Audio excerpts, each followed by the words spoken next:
All good? Hey, everybody. Let's start this. How's your DerbyCon going? Awesome. Get ready to see a really depressing talk. So I want to start out thanking, the organizers for picking me, and love DerbyCon, love speaking here. So thanks to them and all the volunteers and everybody else. So I usually start out this presentation with a little story about myself and volume. I can stand closer to it. This is going to be really awkward the whole time. All right, so about 8 years ago, I was married. At the time, I had 2 kids living in a really shitty house in the middle of nowhere in Ohio. My second son was about 1. My oldest was 7. Our roof leaked. The house was a disaster. And without going into too many details of my marriage, I didn't really have control over anything that was happening to me at the time. So that being said, I remember the one night I finally realized something was kind of wrong with me more than what I already knew was wrong with me. I just got out of the shower, was getting ready for bed, and throughout the day, I just had been getting progressively sadder for no reason, right? Nothing happened. It was just, I could tell throughout the day I was getting sadder. And I got out of the shower, sat down on the floor, and bawled my eyes out. No reason. I was just laying there, just bawling my eyes out for an hour.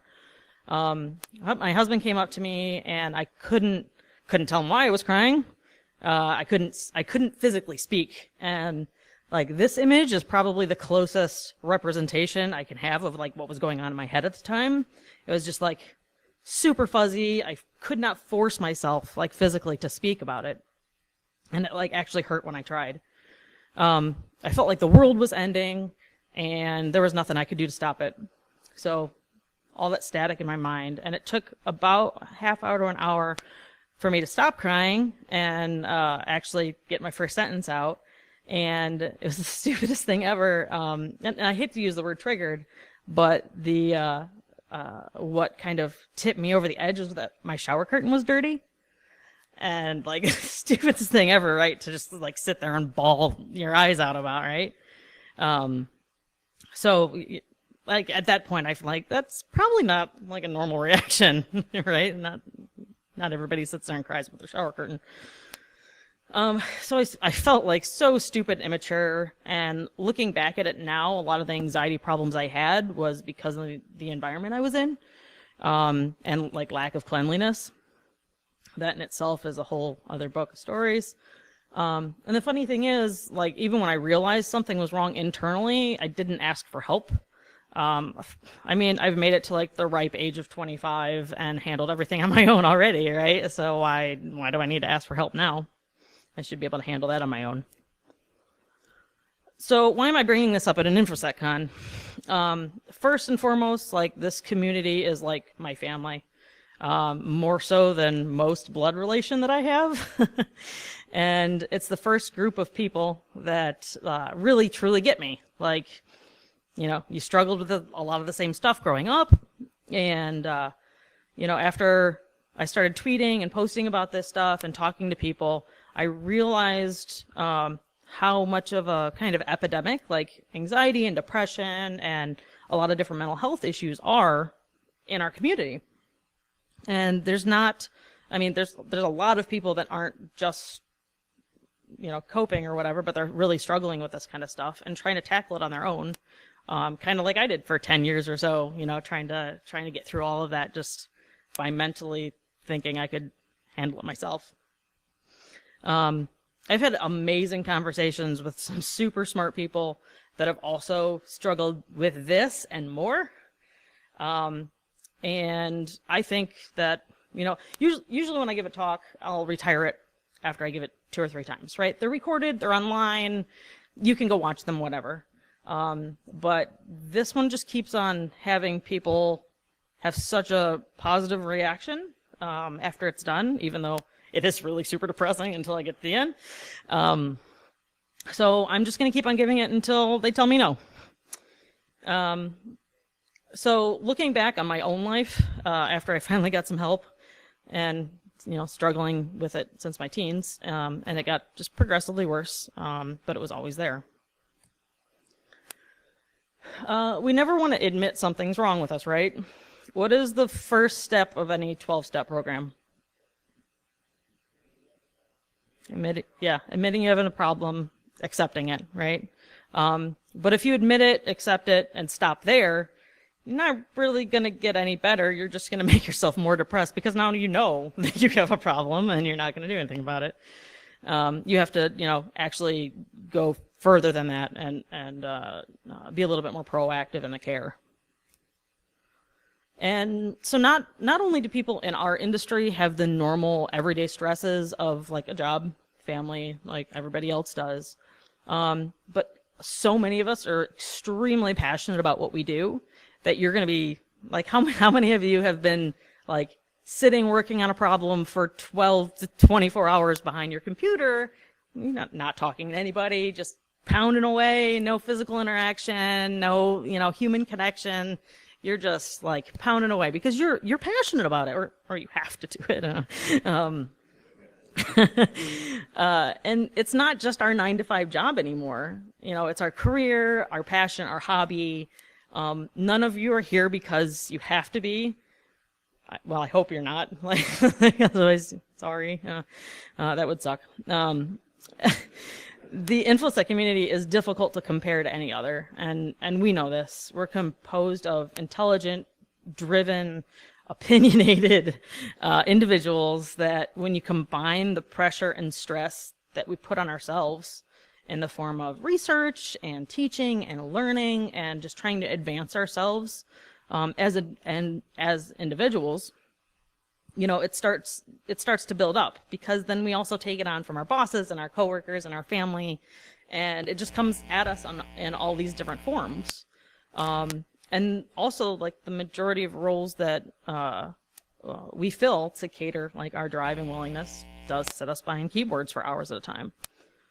And you can add to that roles like incident response, where you might be tracking down pedophiles, or helping with law enforcement, or doing some really, really messed up stuff.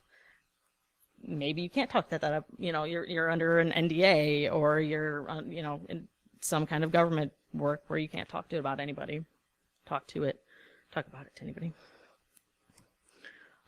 So we're going to talk about a little bit of the research I was able to do next. When I first thought about tackling this topic, I went to Google.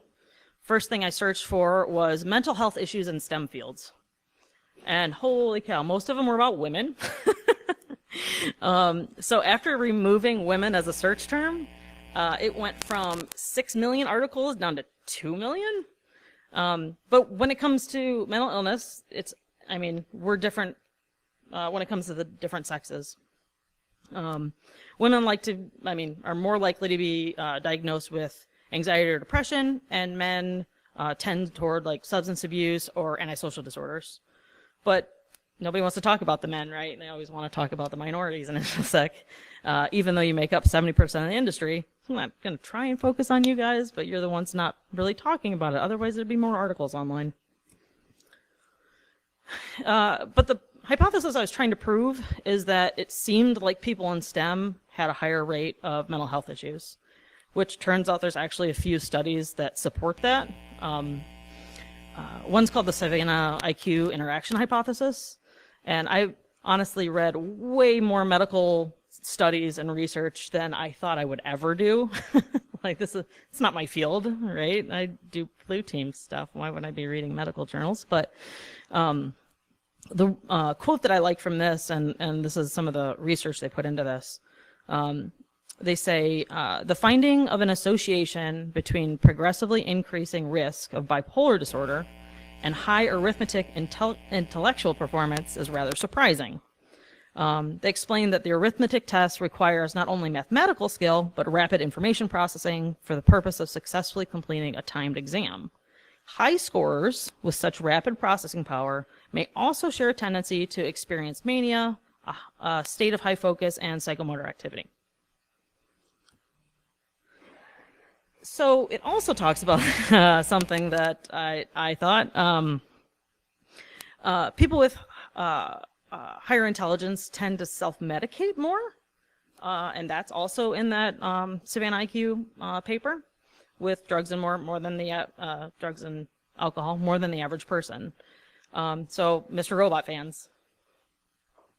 All right, awesome. I'm not going to do too many spoilers, but those of you who have not watched it, the main character, Elliot, suffers from social anxiety disorder, clinical depression, delusions, paranoia, and he self-medicates with morphine. And he uses Suboxone to bring himself back down from the withdrawals. Well, I don't really recommend that at all. It's basically the gist of that paper, you know, that a lot of smart people are good at self-medicating. Yeah. So let's move on to some more statistics.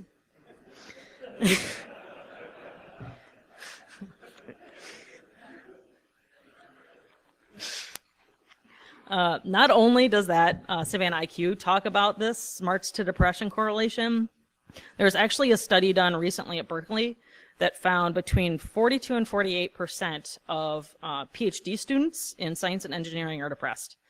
That's compared to like 7% of the like normal population, right? So that's a huge difference, which makes sense on the Google results.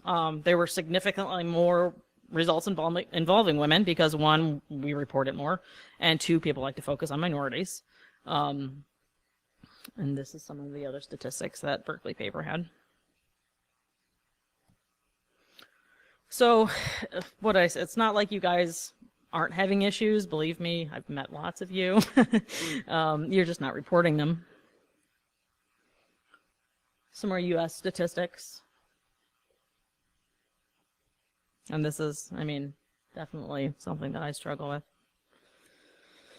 All of this, and we still think that, you know, the person sitting next to us has it better together than we do ourselves. I know I'm guilty of it. A handful of people have already given talks about like imposter syndrome, and that can go hand in hand with a lot of mental health issues that we have. So if you don't know, imposter syndrome is like that feeling that you shouldn't be getting paid to do what you're doing, or you shouldn't even be doing what you're doing because you just don't think you're smart enough. People shouldn't be letting you do what you're doing because you're not smart enough. And a lot of times that's, you know, how we see ourselves when we have thoughts of like suicide or have anxiety. You feel like you're drowning while everybody around you has their shit together. I know I can talk. I know I can think of a good amount of people that have talked me through situations like that I've been having, as well as all of the times I've been limited because of my the anxiety problems that I have. I found this one recommendation. It's from the U.S. Preventative Services Task Force. They actually recommend that all adults be screened for depression. All of us. That's like astounding to think of, that it's that big of an epidemic that they want all of us to be screened for it. And when I read that, like, my mind went in just like a million different directions. Like, all right, is it just U.S. citizens, or do they want like the whole world to be like screened for depression? Is it our diet, our government, probably our government? But I mean, in the grand scheme of things, we don't really have it that bad, right? But that doesn't, like, total first world problems. You know, we shouldn't be sad about anything, but that doesn't really help when you're like cuddled, like in the corner crying. So I'm going to dive into the different types of mental health issues and their characteristics.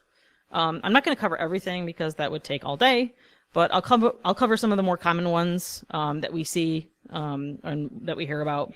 I want to talk about these. The diseases, pay attention, because a lot of them, a lot of the issues are going on inside your brain, right? But there are also a lot of serious physical issues happening as well that manifest themselves. So in a few of the slides, I use these. I love these images. I think 2 years ago, his name's Sean Koss. He's actually from Akron. And was one of the original artists for Cyanide and Happiness. And he has this whole series where he did just mental health issues for Inktober. And they're really super cool, and like I've never met him or don't really like plug him or anything, but he has like prints and stuff of all this kind of stuff on his website, which is pretty neat. So first, this is social anxiety disorder. That's me. Some common symptoms: fear of situations in where you might be judged, worrying about embarrassing or humiliating yourself, concerns that you'll offend someone.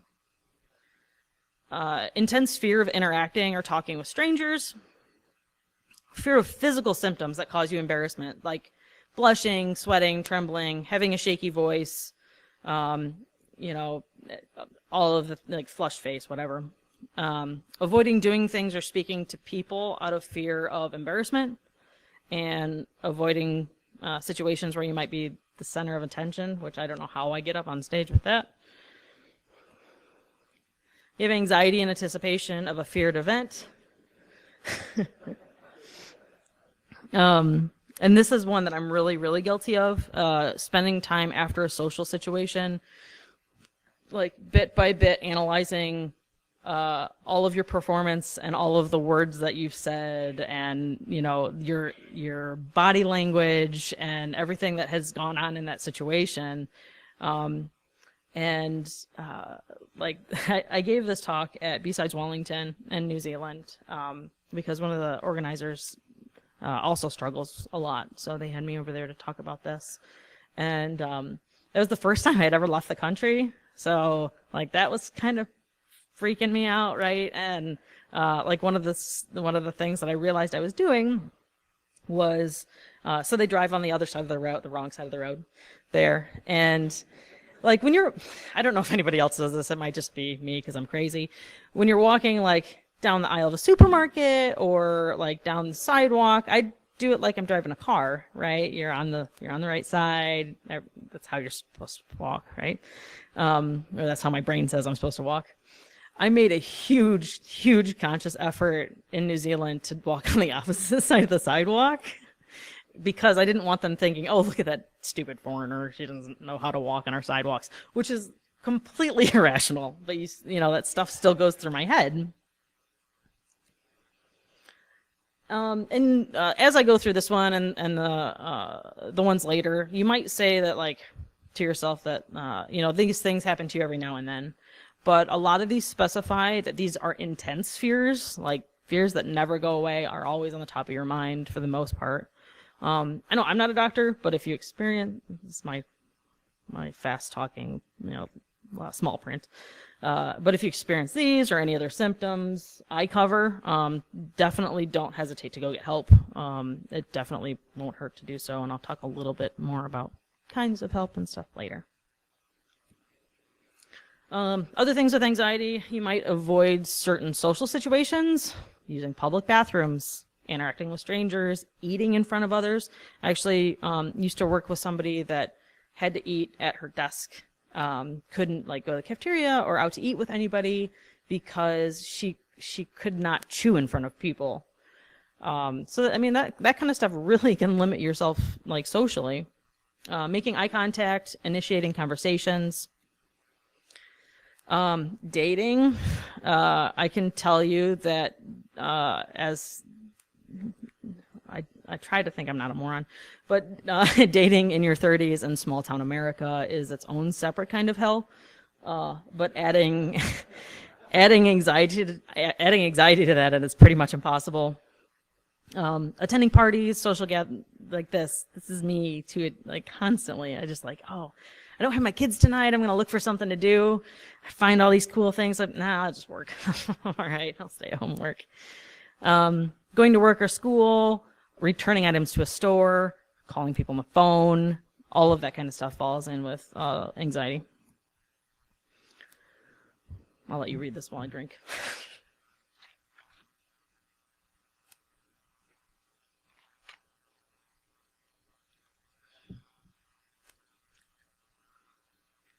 So I don't know how many relationships I've ruined because of my panic and anxiety attacks. And I don't just mean like romantic relationships, right? I mean friendships, all that kind of stuff, anything that's not a business relationship, right? Because I'll like overinvest myself, and I'll, think I'm pushing people away, or, just all these crazy scenarios go on in my brain, and I just like, oh, well, they hate me now, and, that's how everybody feels about me, and I might as well just like stop talking to them because now they hate me and it doesn't matter. But again, that's like just me talking. That's my brain doing crazy stuff. But people have different levels of anxiety like that, and they deal with different symptoms. And the stuff that I talk about now isn't, that might not be how the next person has anxiety issues or whatever. But a big common theme is overthinking and being around people. Next up is depression. It's definitely the most talked about mental health issue out there. Many people will associate this with just being sad, or just like going through a rough patch or whatever. But it's way, way more than that. So according to a recent WHO study, depression is the leading cause of physical illness in the world. You have things like feelings of sadness, tearfulness, emptiness, hopelessness. You'll get angry outbursts, irritability, frustration. You lose interest in the things that you might have once really enjoyed. Sleep disturbances like insomnia or sleeping too much, not physically being able to get out of bed. Tiredness, lack of energy, all that kind of stuff. Changes in appetite, weight loss, weight gain. Anxiety a lot of times goes along with depression. Slowed thinking, speaking, or body movements. Feelings of worthlessness or guilt. And you fixate on past failures, blaming yourself, even, if it's totally not your fault. It's still in your head, it totally was. You have trouble thinking and concentrating, working on projects, remembering things, making decisions, frequent recurrent thoughts of death, suicidal thoughts, attempts at suicide, unexplained physical problems like back pain or headaches. And we hear about that a lot, right? I mean, once a week you hear about someone killing themselves because of depression, right? At least once a week. Like, it's been an issue for a long time, and it's been something that nobody wants to talk about for a long time. So next up is super fun. This is called bipolar disorder, as previously known as manic depression. And there's two sides of this one. First off is like the manic side, where you're abnormally upbeat and jumpy, increased activity, you're super pumped about everything, you have like this euphoric self-confidence, you're just the shit. Like, you are just the best thing that's ever happened. You don't sleep, talk a bunch, distractibility, racing thoughts, poor decision making is a huge one. Like going on buying sprees, taking sexual risks, making foolish investments. And then the second part is all the things that we just talked about in depression. That's the down part of that bipolar.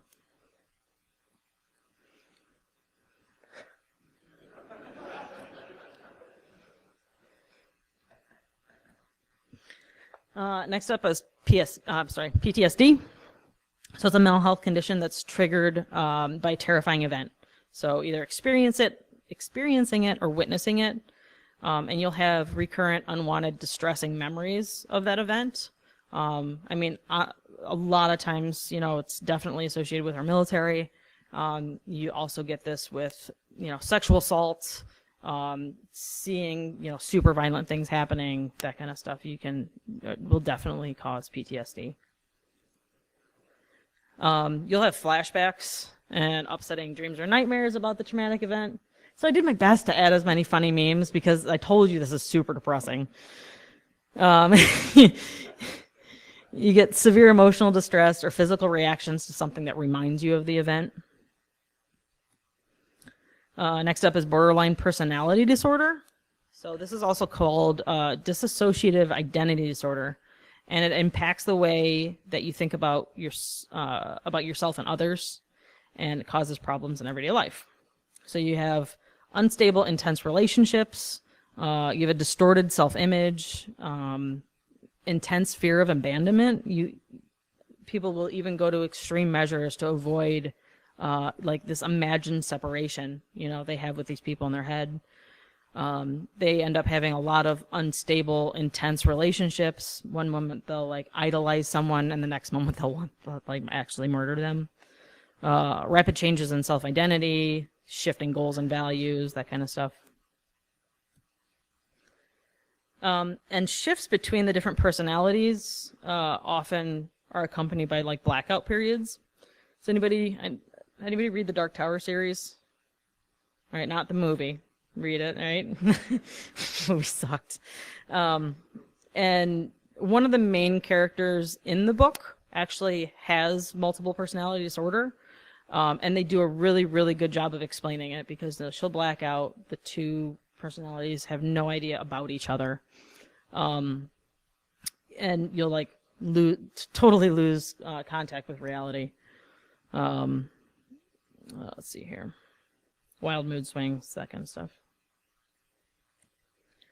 So one of the, I was looking into like some really crazy bad types of schizophrenia and multiple personality disorder. And one of the worst cases that has ever been documented is this little 7-year-old girl named Janie, and she was diagnosed in 2009. And she had hallucinations of imaginary children and animals. All right, and she had this little girl that was her friend named 24 Hours. She had a rat named Wednesday, a cat named 400, and all of them tell her to do bad things, and said if she didn't do it, they would scratch and bite her until she did.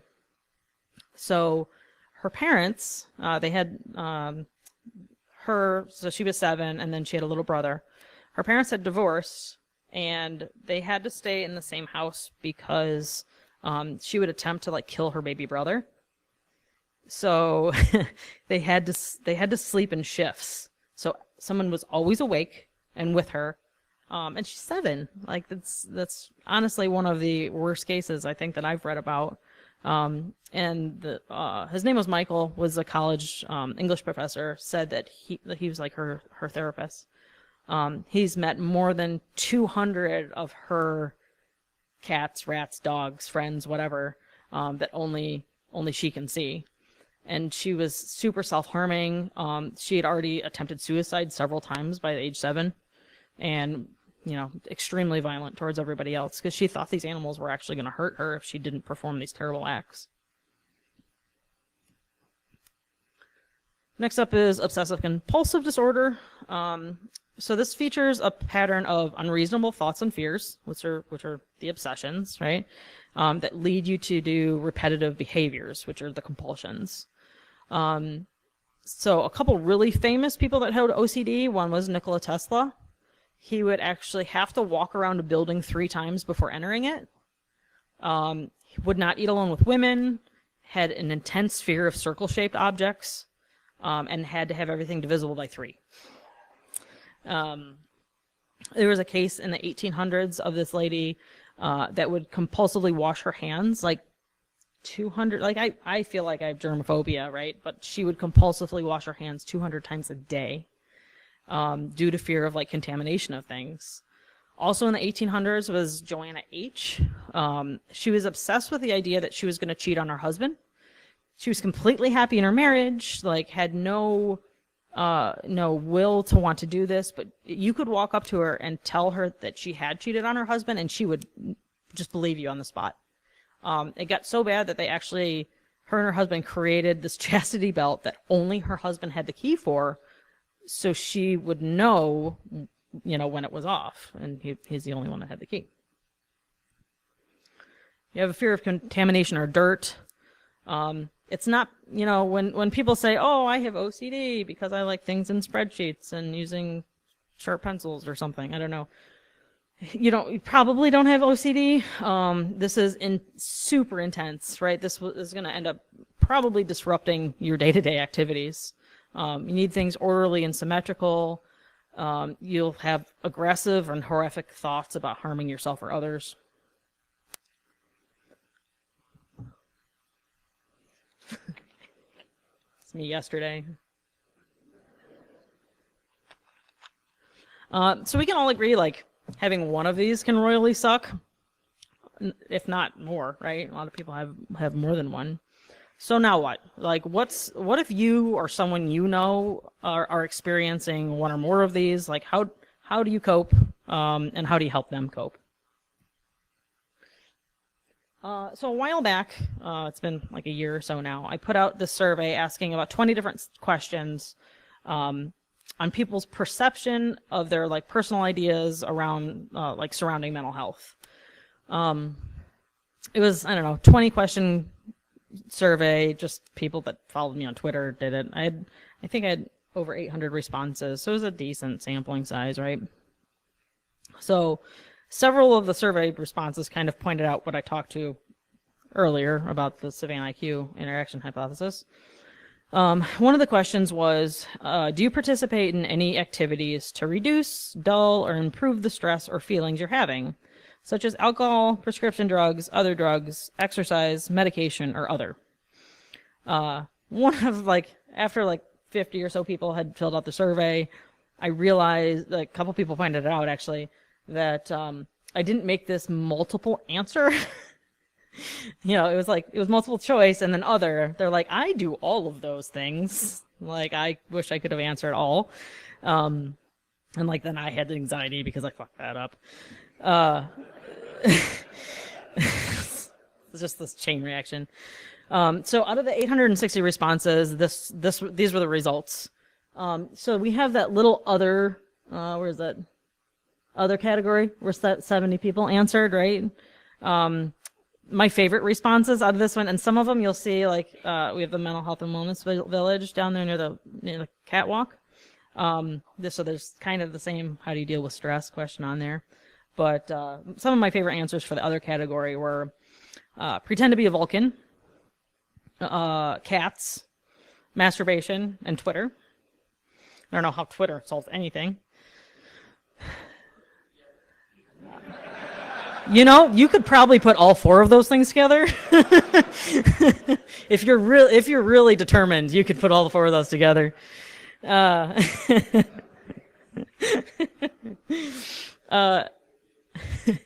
So there's a lot of different coping and relaxation methods out there that can help with this kind of stuff, including medicine. And here you see, the earlier hypothesis at work in the form of booze and drugs. When I started researching this kind of stuff, I reached out to a friend of mine who actually does mental health counseling for his day job. And he said, the quickest way to improve your brain chemistry is moving around. Who can tell me the two best ways to improve your brain chemistry without doing drugs? Exercise is one of them. Sex. But only if you're doing it right.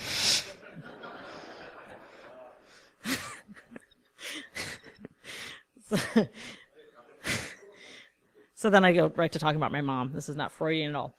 I use my mom as a sounding board for a lot of the stuff that I like to talk about on stage, whether it's technical or not, which is great because I love making her laugh or cringe or shake her head at me all the time. And when I started talking about different coping mechanisms, she, prescription drugs, all that kind of stuff, she mentioned her great-grandma. And I guess she had been institutionalized because she was sad and withdrawn around 55 or so. So she was going through menopause and she probably had depression. And for treatment at that time, she was just given regular shock treatments. Because, there's nothing like trying to solve your menopause and depression, just shocking the hell out of you. That's really going to fix it.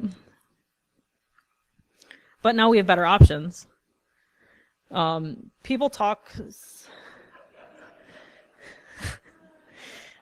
I had to formally apologize for the slide once. But I'm still keeping it there, so take that. So now we have better options, right? People talk about safe spaces while making fun of millennials.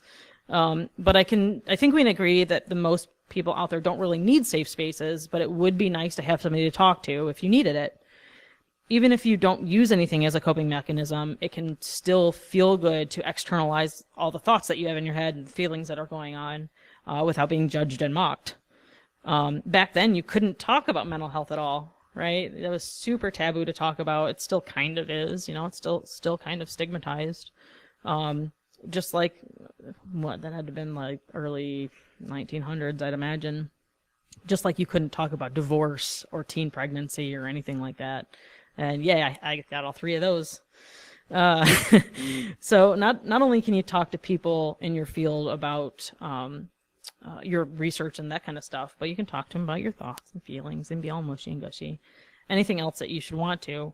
But hey, lots of people want professional opinions too. You know, if I know so many people that find such comfort and help by going to therapists or counselors or whatever, talking to somebody that actually has a lot. Like, I'm not a counselor, right? I just did a little bit of research. There's people that actually have doctorates and stuff for this kind of stuff, that are fantastic to talk to. I know people that go to therapists once a month. Some people go like several times a week, whatever works for you. And finding a good therapist is also something that some people struggle with. You're like, oh, well, there's a therapist right down the street. I'll go down there, right?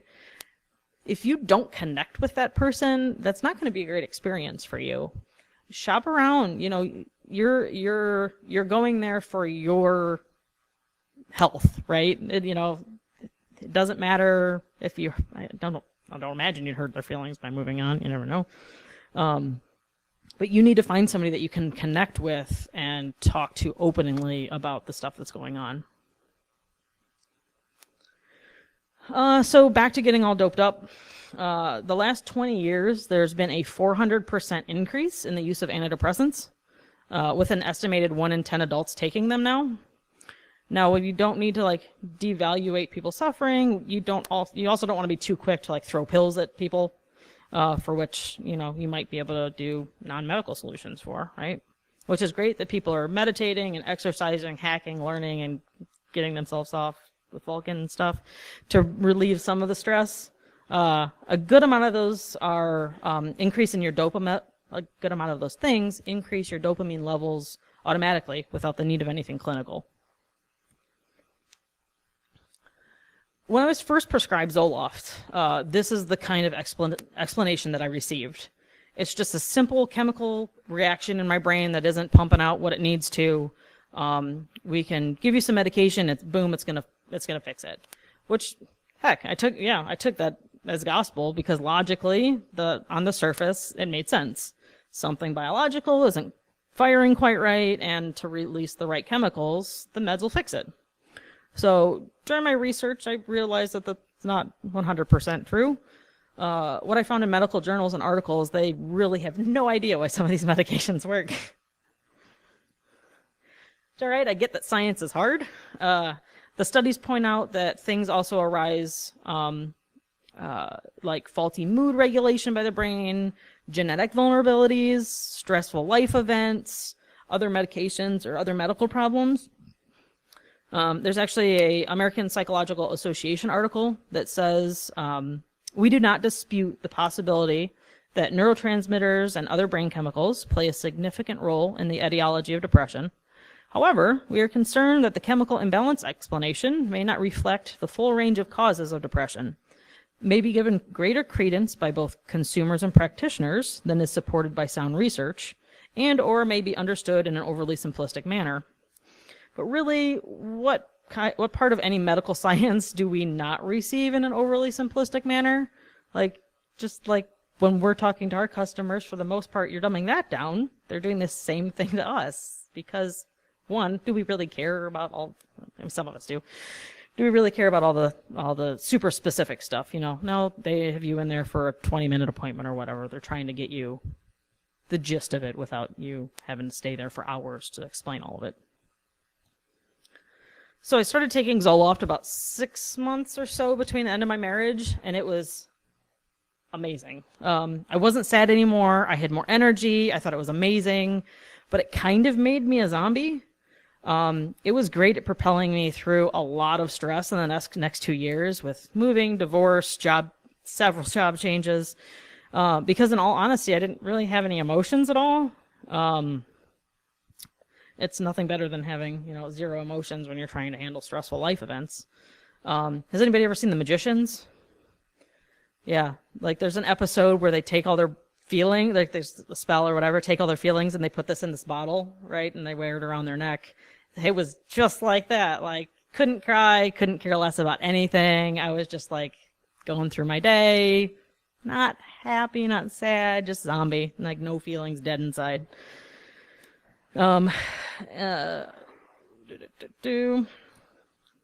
So after all the major stresses in my life had died down, I realized that it would kind of be nice to feel some sort of emotion again.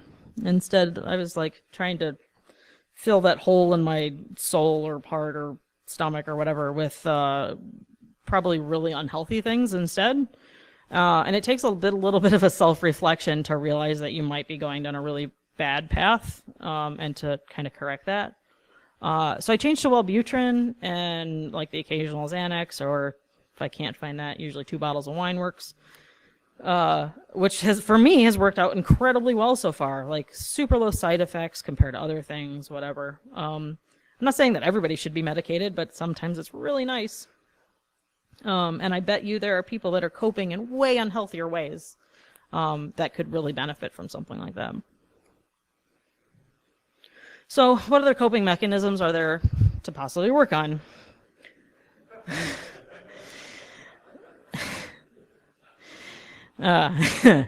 So even properly medicated mental health can be a struggle sometimes. I listened to a podcast called The Hilarious World of Depression.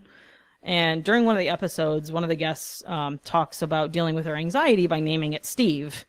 And then she just imagines Steve as this dumb friend in her brain that keeps on telling her that she's shit and that she's doing the stupid things and all this kind of stuff. She's like, oh, Steve, shut up. You don't know what you're talking about. And it's actually that kind of coping mechanism that they teach children that have anxiety. Because at that point, it's kind of like just a little imagination game. You can give your problems a name and like beat it down however you want. Other times crying, even if you haven't chosen to do it, it helps. I found this really cool. There's an actual biochemist tear expert. His name's Dr. William Frey at the Ramsey Medical Center in Minneapolis.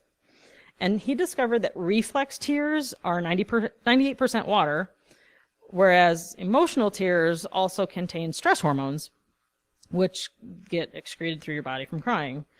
So he studied like the actual composition of different reasons people are crying, and crying actually through his research, found that crying actually stimulates the production of endorphins, which is our body's natural painkiller, and the feel-good hormones.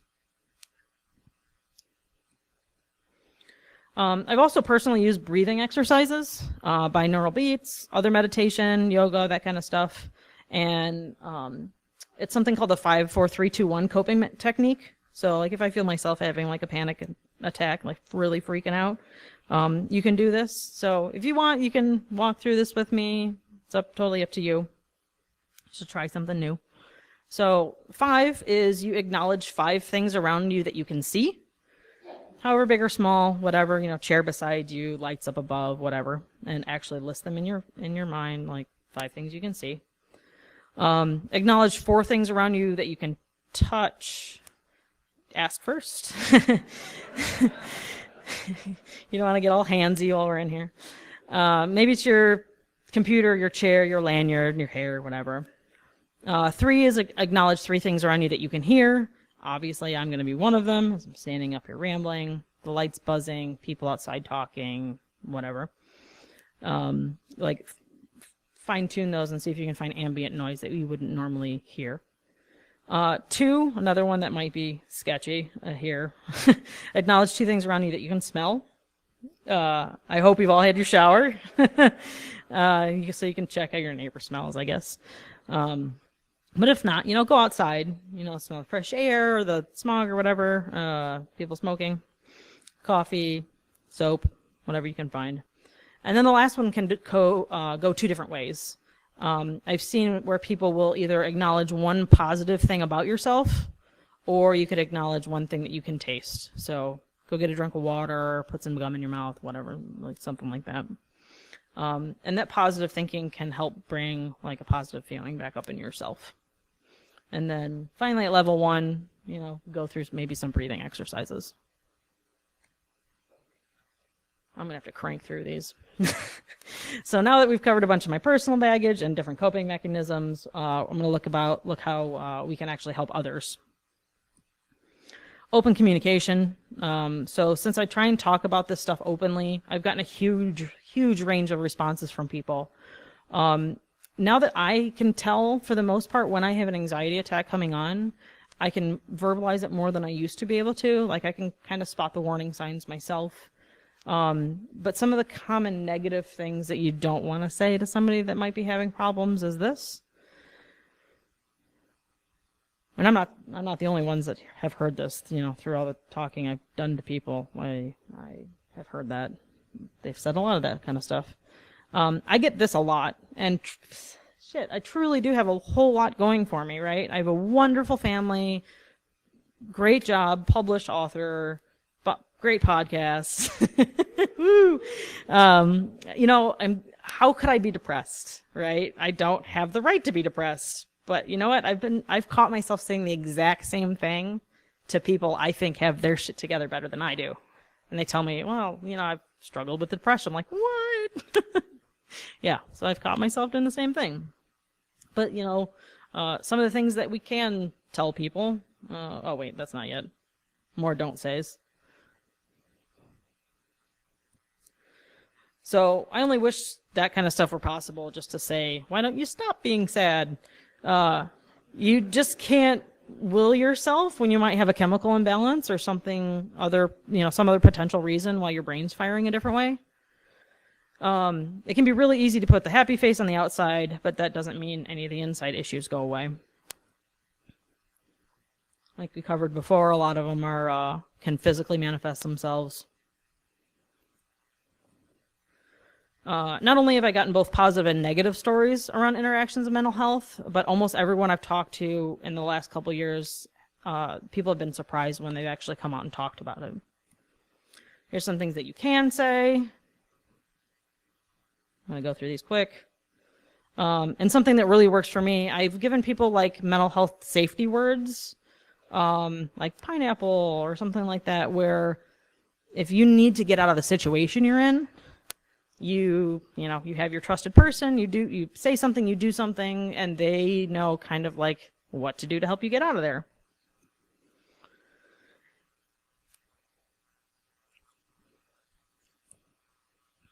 No, I'm just going to go through these because I'm running out of time, and I want you to watch a video. So I want to tell you about a couple of things that our community is already doing. One, I think this is technically, it's the first one I've heard of, the first mental health like village workshop that I've seen yet. So please go check it out. Like, we're having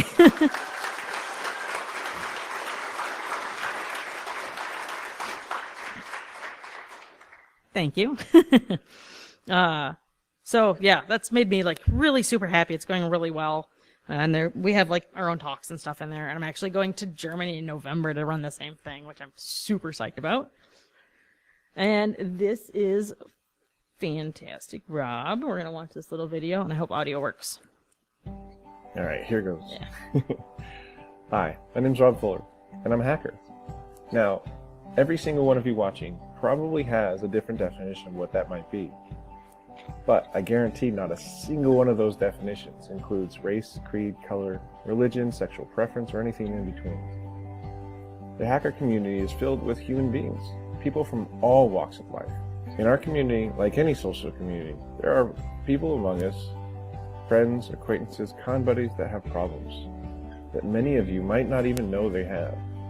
We have lost too many of those friends to suicide, drugs, alcohol, depression, and crime. Many of us dove into the world of computers and the internet because it was a place of acceptance. But there's a dark side to this world.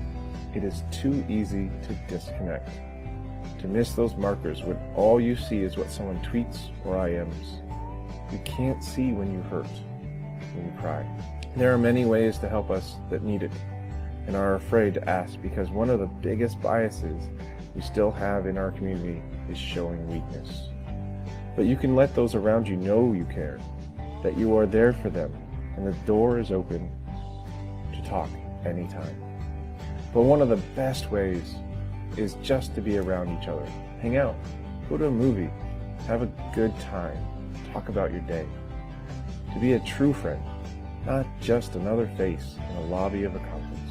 If you wish to join me in this fight, please make a video, or just tell your friends, your con buddies, or your acquaintances that you just see at that LobbyCon that we are all hacking together.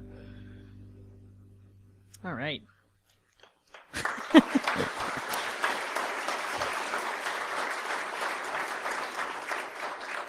So let's do some hacking together. My doors, my DM, anything's open if you ever want to talk. I'm going to not go through all these. Here's a whole bunch of information. I also have these on little magnets in the mental health village that you can come pick up for free. And I'd like to end this with a picture of a cute puppy because I told you how depressing this is. So ta-da! And that's it. So if anybody has any questions, we probably don't have time for questions, right? Just meet me in the mental health village.